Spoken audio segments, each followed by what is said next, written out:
पीले सियार को हुआ हुआ के सिवा कुछ और तो आता ही नहीं था। अब जो जैसी प्रवृत्ति का होगा, जो जैसा जिसका स्वभाव होगा, वो तो वैसा ही होगा ना, चाहे वो जितना भी अपने आप को रंग रूप अपना चेंज कर ले, भेष बदल दे, या कुछ रंग लगाकर आ जाए। जो व्यक्ति, जो जी वो स्वयं है, वो तो वैसा ही रहेगा।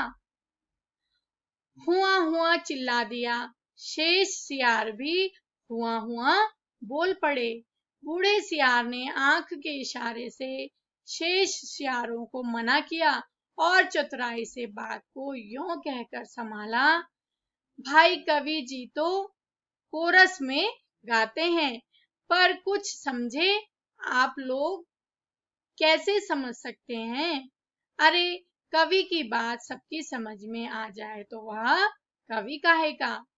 अब सियार बड़ी ही चालाकी से बात को बदल देते हैं और क्या बोलते हैं कि कवि की बात सबकी समझ में आ जाए तो वह कवि काहे का।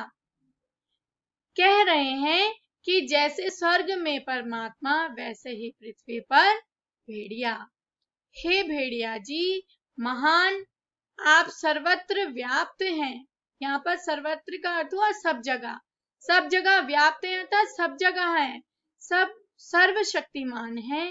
प्रातः आपके मस्तक पर तिलक करती है, सांझ को उषा आपका मुख चूमती है, पवन आप पर पंखा करती है और रात्रि आपकी ज्योति लक्ष लक्ष खंड होकर आकाश में तारे बनकर चमकती है। हे विराट, आपके आपके चरणों में इस शुद्ध का प्रणाम है। शुद्ध अर्थात मैं इतना छोटा हूं, मतलब आप इतने महान हैं और मुझ छोटे का आपको क्या है, प्रणाम है। फिर नीले रंग के सियार ने कहा, निर्बलों की रक्षा बलवान ही कर सकते हैं। भेड़े कोमल हैं, निर्बल हैं, अपनी रक्षा नहीं कर सकती। भेड़िए बलवान हैं, इसलिए उनके हाथ में अपने हितों को छोड़ निश्चिंत हो जाओ, वे भी तुम्हारे भाई हैं। आप एक ही जाति के हो, तुम भेड़ वह भेड़िया, कितना कम अंतर है। और बेचारा भेड़िया व्यर्थ ही बदनाम कर दिया गया है कि वह भेड़ों को खाता है। अरे खाते और हैं, हड्डियां उनके द्वार पर फेंक जाते हैं। अब देखो वो सियार कितनी चालाकी से भेड़ों को, क्योंकि वो तो क्या है, लेखक ने जैसे कहा है कि भेड़ें कोमल हैं और बहुत ही मासूम है, निर्बल है, ऐसा लेखक ने कहा है। तो सियार क्या है, बड़ी ही चालाकी से भेड़ों को अपने तरफ करने के लिए, अपनी बात मनवाने के लिए किस तरह से ये षड्यंत्र रचकर और ये बातें वह भेड़ समाज को बता रहा है। हड्डियां उनके द्वार पर फेंक जाते हैं, ये व्यर्थ बदनाम होते हैं। तुम लोग तो पंचायत में बोल भी नहीं पाओगे। भेड़िए बलवान होते हैं, यदि तुम पर कोई अन्याय होगा तो डटकर लड़ेंगे। इसलिए अपने हित की रक्षा के लिए भेड़ियों को चुनकर पंचायत में भेजो। बोलो संत भेड़िया की जय। फिर हरे रंग के धर्म गुरु ने उपदेश दिया, जो यहाँ त्याग करेगा वह उस लोक में पाएगा, जो यहाँ दुख भोगेगा वह वहाँ सुख पाएगा, जो यहाँ राजा बनाएगा वह वहाँ राजा बनेगा, जो यहाँ वोट देगा वह वहाँ वोट पाएगा। इसलिए सब मिलकर भेड़िए को वोट दो। वे दानी हैं, परोपकारी हैं, संत हैं, मैं उनको प्रणाम करता हूँ। यह एक भेड़िए की कथा नहीं है, यह सब भेड़ियों की कथा है। सब जगह इस प्रकार प्रचार हो गया और भेड़ों को विश्वास हो गया कि भेड़िए से बड़ा उनका कोई हित चिंतक और हित रक्षक नहीं है।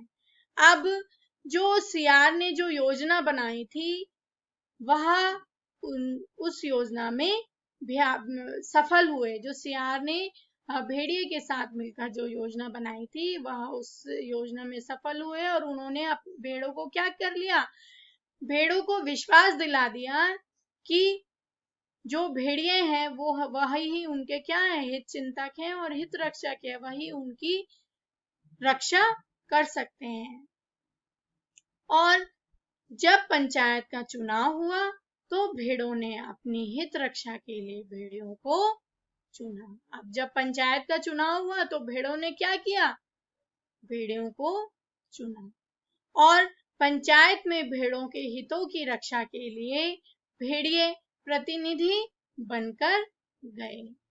और पंचायत में भेड़ियों ने भेड़ों की भलाई के लिए पहला कानून यह बनाया, हर भेड़िए को सवेरे नाश्ते के लिए भेड़ का एक मुलायम बच्चा दिया जाए, दोपहर के भोजन में एक पूरी भेड़ तथा शाम को स्वास्थ्य के ख्याल से कम खाना चाहिए इसलिए आधी भेड़ दी जाए। अब देखो भेड़े और सियार ने मिलकर जो योजना बनाई थी वो कितने चालाक और कितनी चतुराई से, अब लेखक यहाँ पर किस तरह से देखिए राजनीतिक पर उन्होंने बहुत ही तीखा व्यंग किया है कि किस तरह से राजनीति में शोषण किया जाता है और अपनी बात मनवाने के लिए किस हद तक गिरा जाता है और जब वह बात पूरी हो जाती है तो उस बात से पल्ला झाड़ लिया जाता है, अर्थात वह बात अस्वीकार कर दी जाती है कि हमने तो इस तरह की बात नहीं कही थी। तो उन्होंने क्या किया, भेड़ों ने बड़ी ही चालाकी से, अब जब वो प्रतिनिधि बन गए तो उन्होंने पहला कानून क्या बनाया कि हर भेड़िए को सवेरे नाश्ते में भेड़ का एक मुलायम बच्चा दिया जाए, दोपहर के भोजन में पूरी भेड़ दिया जाए और स्वास्थ्य का ख्याल रखते हुए शाम को कम खाना चाहिए इसलिए आधी भेड़ दी जाए। अर्थात भेड़ियों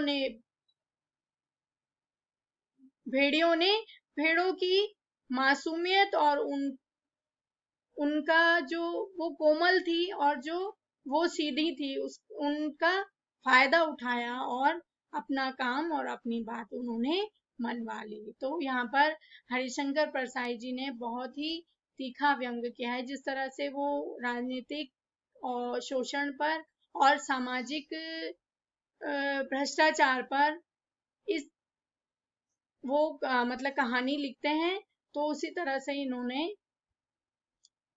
राजनीतिक पर व्यंग करते हुए इन्होंने भेड़े और भेड़िए कहानी लिखी। तो यहाँ पर हमारी कहानी समाप्त होती है। अब हम नेक्स्ट चैप्टर पढ़ेंगे।